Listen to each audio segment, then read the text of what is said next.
You're listening to the Morphology Podcast.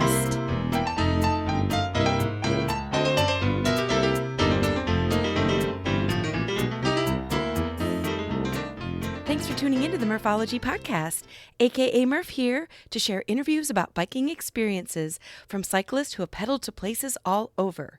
Each week, we'll get to know new people and explore new destinations to ride your bike. As you listen to these adventures, you may wonder, why haven't I done that yet? Amy Boelter is on this week's episode to tell us about her journey to reclaim her health via the bicycle. Several years back, Amy experienced a tough journey to have a baby. Once her daughter was born, she fought some unexplained health issues that doctors really couldn't give her answers for a quick fix. Add to this the pandemic and some mental health issues along with postpartum depression. Amy didn't like the way things were going, so she decided to reclaim her life and take control of her own health. It started with the purchase of a Peloton and 5-minute bike rides, which soon turned into longer and longer rides. She also made the decision to become sober, and cycling really supported this. Today, Amy is working out daily, has event goals on the horizon, and seeing how far she has come makes her keep moving forward. So here's Amy. All right, listeners, I would like to introduce you to Amy Boelter. Hey, Amy. Hey, how are you? Good. It's so nice to have you on the podcast. I have been reading up on you and thought, man, you would be a great person to be on the podcast. Well, thank you. I'm excited to be here and just chat with you today. Excellent.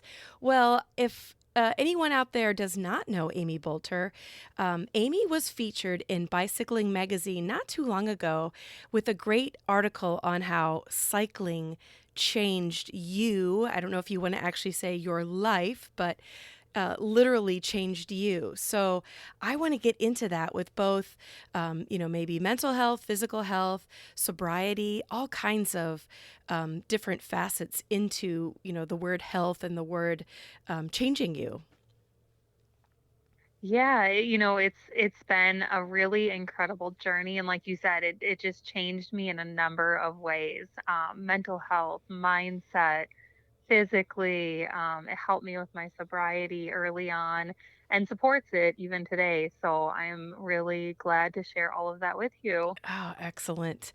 Well, before we get into your story, can you tell the listeners a little bit about you, maybe where you live and what the cycling culture is like there? Yeah, so I actually am from just outside of Minneapolis, Minnesota. And when you hear that, you probably think that's not a very bikeable place. It's pretty cold, it's pretty snowy, Yeah. but we actually have a really high cycling population here and a lot of trails. There are a lot of people that ride bikes year round. So it's really built in here, and there's all types of cycling, trail cycling and mountain biking, you name it, and you'll probably find it here in the Minneapolis area and around Minnesota.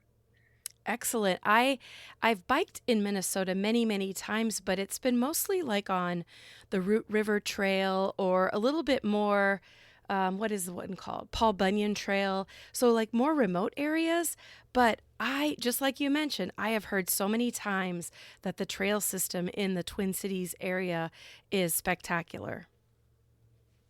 Yeah, it's incredible. I actually live 7 houses off of a trail system. Nice. Um, and it leads into some larger parks where you can do some bigger loops, and people who train for triathlons, Ironmen, things like that are out there all the time year round.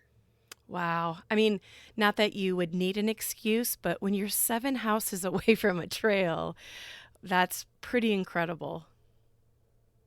Yeah, yeah, you just can't beat it. I mean, Uh-huh. like you said, not that you'd need an excuse because it's something you love, but when you're that close, it really helps just build that habit and also push you to get out there, and get your rides in and just enjoy it too. For sure, yeah.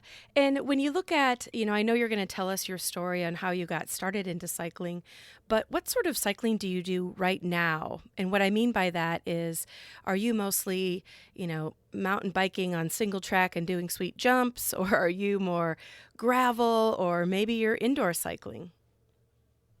No, I am mostly just coming out of winter, I am mostly indoor cycling. I do Yeah. have a Peloton, and I do love my Peloton. I also the trail right near me is a gravel trail, and it Mm, does lead to a park where there is some awesome mountain bike like beginner courses. hmm But that I've done that in a few races, but that is not my sweet spot or my passion or my love by any means. It's more those long rides, those endurance, kind of hmm gritty dig in type of rides. Yeah, I know in the last I don't know, maybe 5 years, my style of cycling has changed dramatically from road to more like what you just described, a little bit longer distance, more, getting dirty a little bit more. And I think it's maybe because of my fear of distracted drivers. I don't know that I can really pinpoint it because most of the people I bike with are also the same in that they like, gravel or being away from traffic.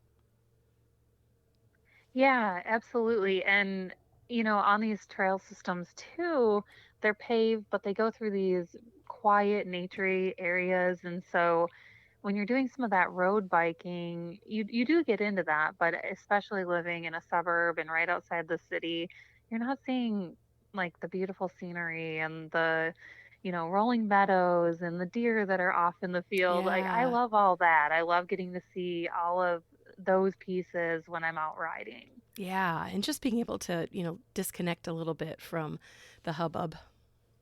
Yeah, absolutely. We're plugged in so often. It's nice to break away and get that time for ourselves. Yeah, definitely. Okay, Amy, so let's get a little bit into, when I saw that bicycling magazine article, I was very intrigued because I thought, wow, this woman has been through an awful lot in recent years. Then the excitement of having a baby, and then you had other health issues. So, do you want to, maybe get into a little bit about some of the health issues that you have battled and maybe are overcoming or have overcome in recent years?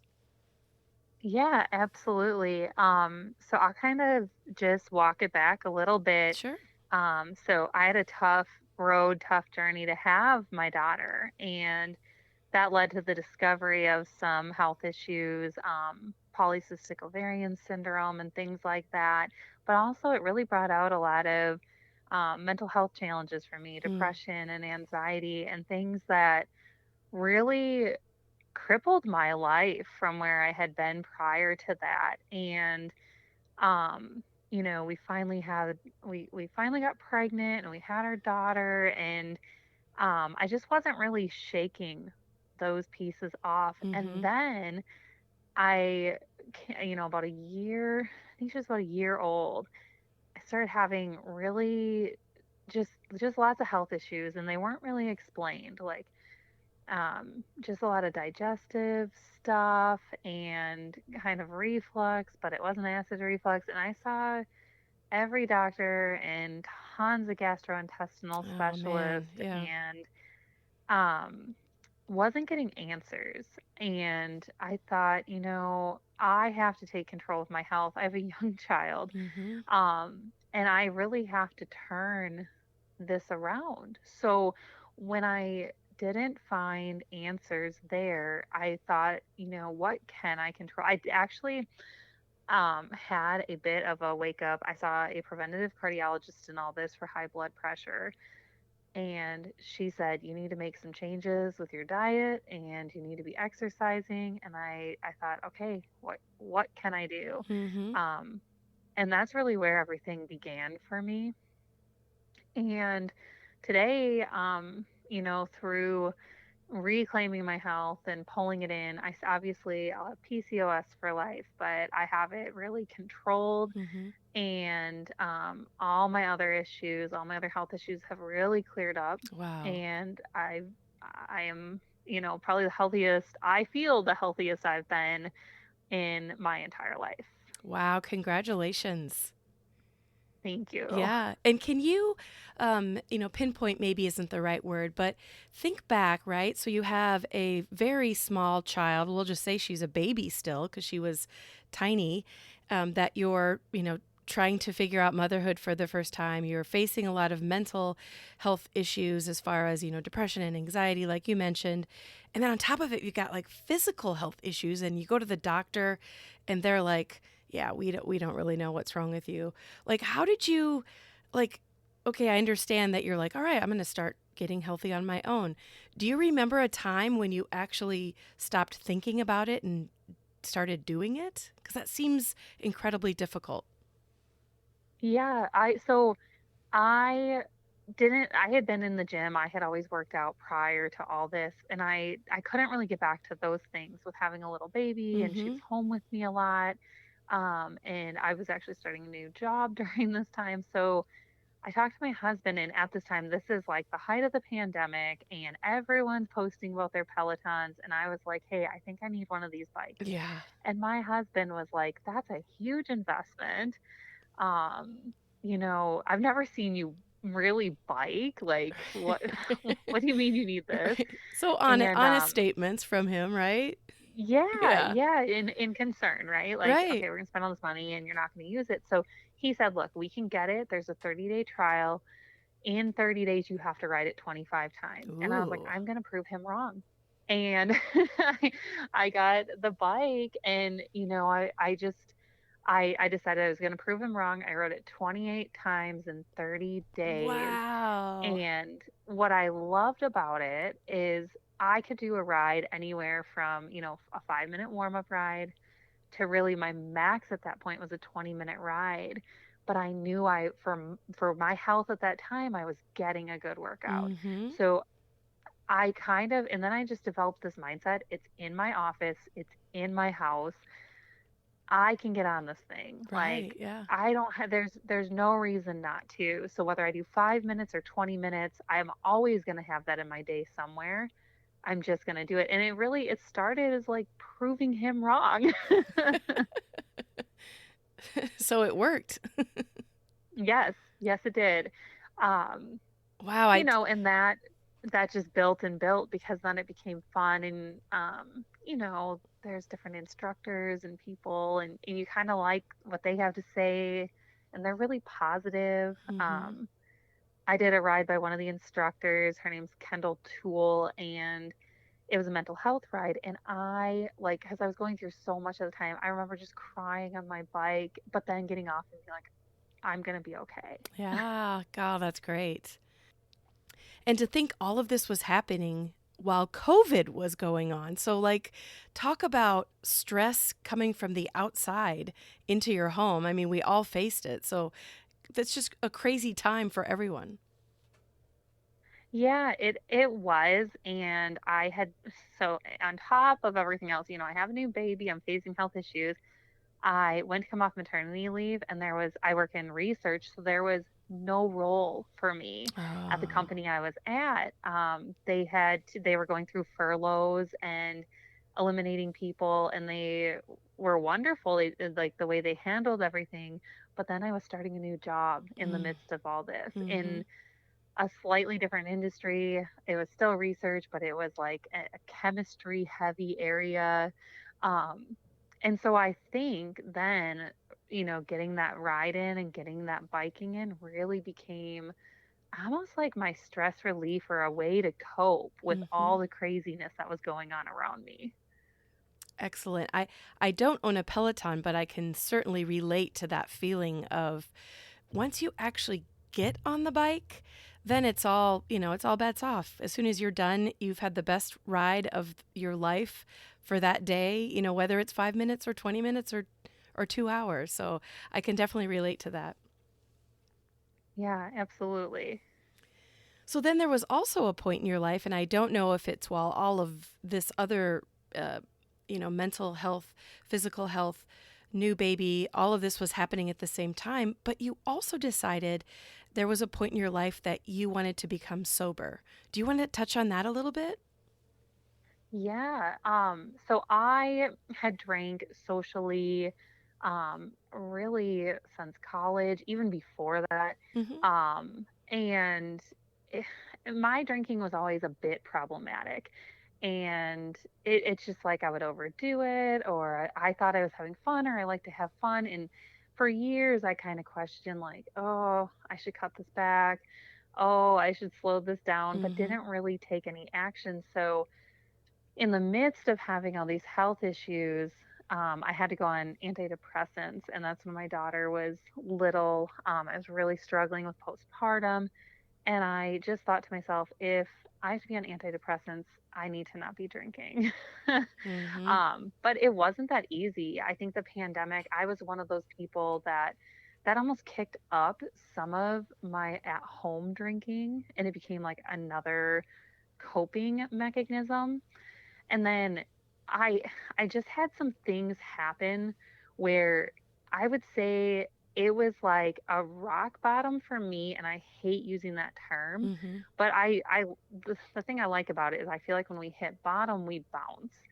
And those things that happened in this time period with my mental health and some of my friendships and relationships falling apart, it really, I think it was like a bounce. It propelled me up and where I needed to go, but it certainly wasn't an easy thing for me. I wasn't just one of those people that like, okay, I quit and I felt great. So I needed to build things in for myself and give Hmm. myself like new challenges. I actually, when I first quit, I read this book called The Alcohol Experiment, and it's 30 days, kind of like a day, each day there's something to read, and it walks you through, and that helped me through those first 30 days. But Hmm. then it really was kind of this, um, getting more and more in, in those 30 days my rides were getting stronger, and then it was like, well, I don't want to drink, I want to get up and I want to get on this bike and get Hmm. a good ride in. so the cycling really supported me in that way too. Excellent. And I'm sure there's having a hangover as a, adult is one thing, but having it as a new mom is probably a whole different ballgame. Oh yeah, and just the emotions, like if you're struggling with depression and anxiety and then you're drinking, Hmm. it may feel good in the evening, but then in the morning it's like that anxiety is tenfold. And I would drop her off at daycare and I'd be hungover and I'd be driving home just crying like Hmm. I'm never going to get control of this. Like this is going to be my life. And finally I was like, I have to try something. I Hmm. have to try something. I had told myself for days and days and months, I'll quit tomorrow. I'll quit tomorrow. And finally, I set a date and I started telling everyone around me, like, hey, I'm quitting January 1st of 2022. I'm going to stop drinking. And everyone's like, oh, okay, thanks for sharing that. But it set me up to be supported in that decision. And where are you today with that decision? So I have remained sober since January 1st of 2022. That is So awesome. I would be, I guess, 15, 16 months Yeah. sober. But I'm at the point now, at least for myself, and everyone recovers differently, but I'm at the point where, I don't think about it. I don't miss it. To me, I see it as like a detriment to all the bigger things I want to do, Mm-hmm. which is like bike races and triathlons and things like that. So it's not even like in the back of my mind at this point. That's amazing. Congratulations on that. Thank you. Yeah. It's a tough thing for a lot of people. So I really don't want to downplay it and say like, oh, it was easier. I Mm-hmm. just did it. I know it's a really hard area for a lot of people, but it's so worth it to come through and be on the other side. And will you say the name of that book again, just in case somebody's out there and wants to check it out?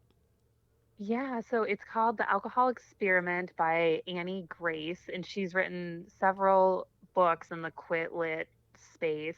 But that's one I would say if you're just starting out and you just want some sort of support, it has really good day by day readings, and it takes you through all the physical issues that alcohol causes, Mm. all the mental health issues it causes. And for me, I got to the end of it and I'm like, you always know, right? Like I think we all know, like alcohol is not this amazing thing for my body. Mm-hmm. But when you read it all for 30 days, you're like, why would I continue to do this to myself? So so it was really beneficial for me. That's awesome. And so, if you fast forward to today, at the time of this recording at least, we're in April of 2023. And I'm hopeful, since you're on this podcast, that you still find cycling an important part of your life. But, why don't you answer that first? Do you still do cycling? Yeah, 100%. So I got into doing like sprint triathlons last year, Oh, cool. and I have future plans to do an Ironman. I'm thinking that's more next year. So cycling's a part of my training. I have training plans I follow that involve running and swimming and biking and lifting.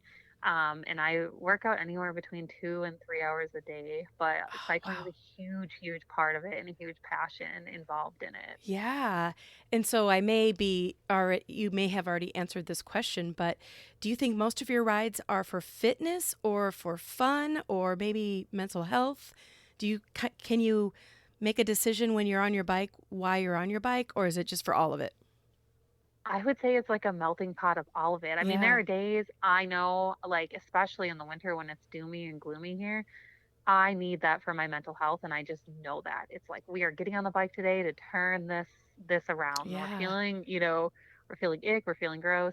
But there's days it's for that physical development. I mean, when you get into something and see the strength that builds in your body, at least for me, that's such a cool thing. Like Mm-hmm. seeing how far, how strong, how fast I can do all of that now. That's awesome, and I want to keep developing that. So it's really a melding of all of it.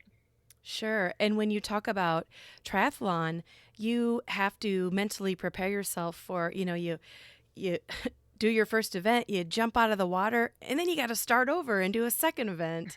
And then you get done biking and then you got to start over and do a completely third event. So I can relate to that. I've done quite a few sprint triathlons and they're all like I'm going to call them like type 2 fun. Where when I'm doing them, I'm like, why am I doing this? This is crazy. I've trained so hard for it, but oh my God, this is miserable. And then when you're done, you're like, oh yeah, I'm going to sign up for another one. I don't know if you're the same. Y- Yeah, I would compare it to having a child. I mean, I only have one child, but it's like you do it and you go through it. And I mean, I don't think there's any woman that's gone through having a child that's like, oh, that was just amazing. I mean, the Right. actual process of having a child is quite tough, but then you get through it and you're like, oh, you know what? That I don't think that was so bad. And I think triathlons are the same way. And then there's almost like this mental callus you have to build around it, right? Like it'd be so easy to get out of that water and you're exhausted. You Mm-hmm. finish swimming and even though you've trained, you are exhausted and it'd be so easy to just throw it in and hang it up.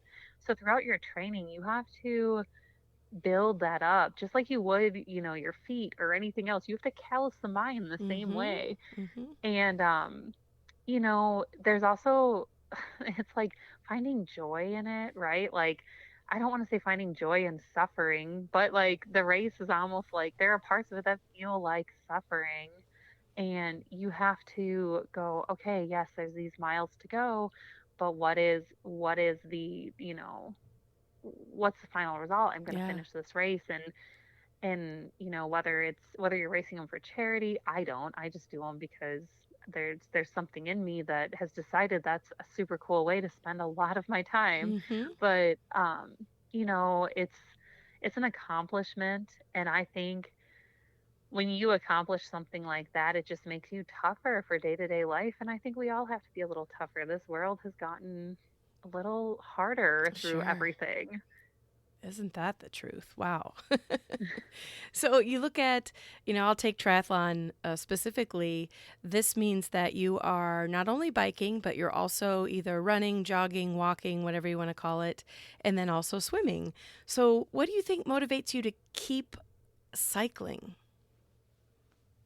Um, I think it's honestly the piece I enjoy the most. I was a runner, all in my youth. I ran track and cross country.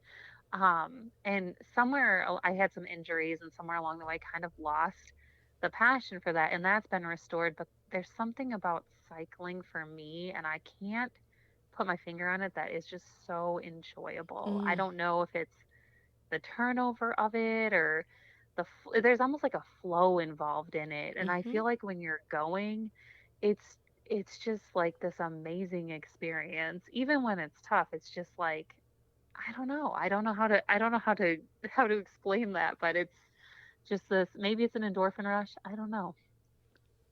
I completely agree with everything you just said. Um, and you talked at the beginning of the podcast about where you live, up in the Minneapolis area. Was it Minneapolis?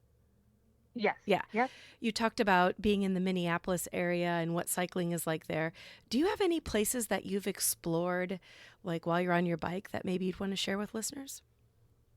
Yeah, so I don't really have a spot in Minneapolis, but I will tell you about just an incredible spot. And this is shifting a little bit to mountain biking, which I said I don't really do that as much.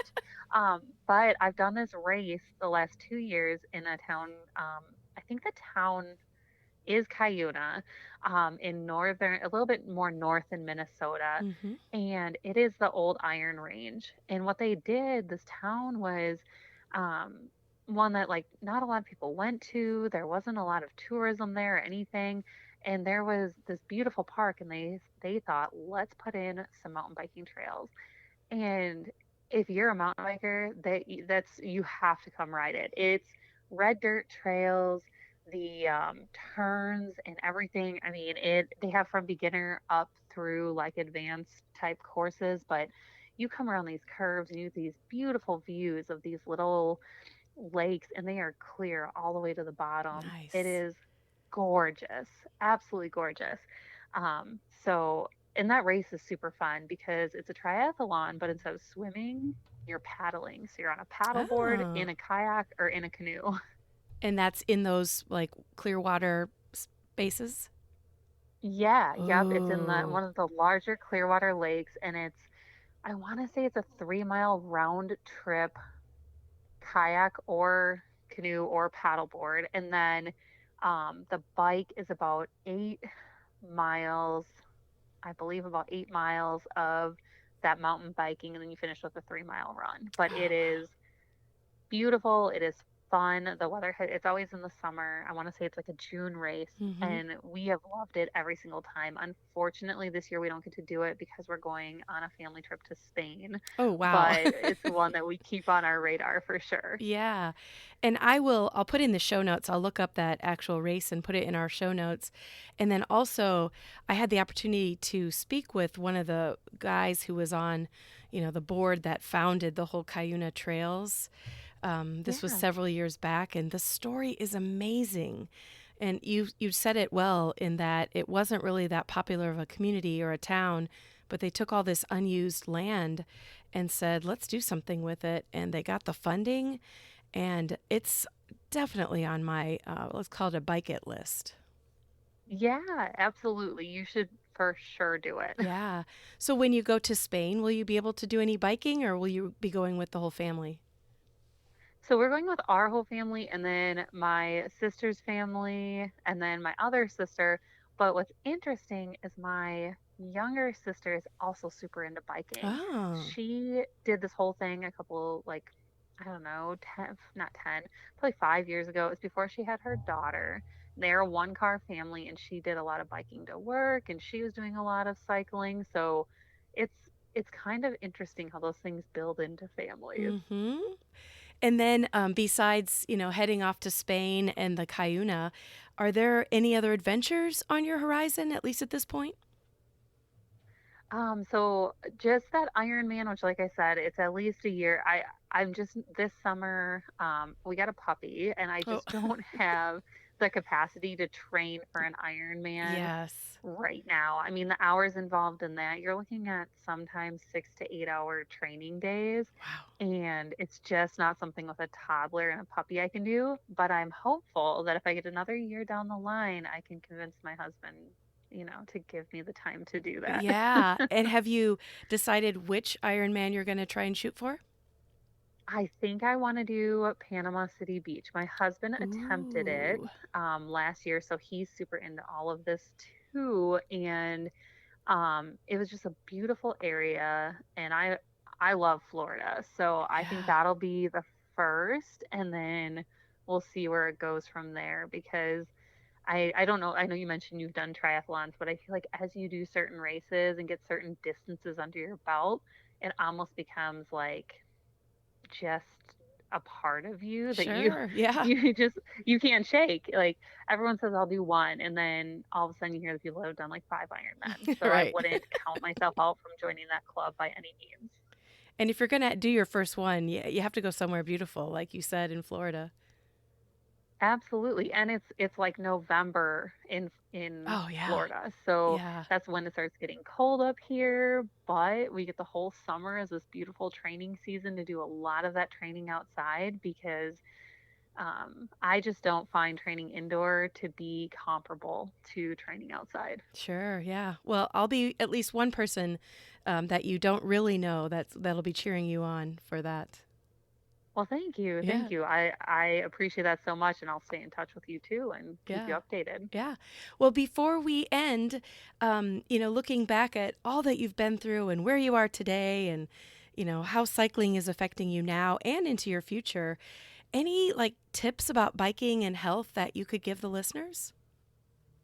I always say to people, and I hope like you have people who are just starting out, I always say, just do what you can. Just start out and do what you can, and build on it from there. And especially for people who train endurance, you're going to fail. You're going to have rides that you don't make the distance, or it gets too hot, or you weren't prepared for. And look at that failure as launching you forward. Like Mm, I think it's going to be a tattoo I get at some point. I believe like we need to fail forward. I love that. Fail forward. That's a great piece of advice, a great way to end the podcast. And Amy, I am so thankful that you came on to tell your story, and hopefully you touch other people that listen to this. Yeah, thank you so much for having me. And I really hope the same. Well, listeners, that's it for this week. Email me at murphologypodcast@gmail.com if you have a topic or the name of a cyclist you find interesting. Support my podcast at patreon.com/murphology and visit both my Facebook and Instagram pages for daily entertainment.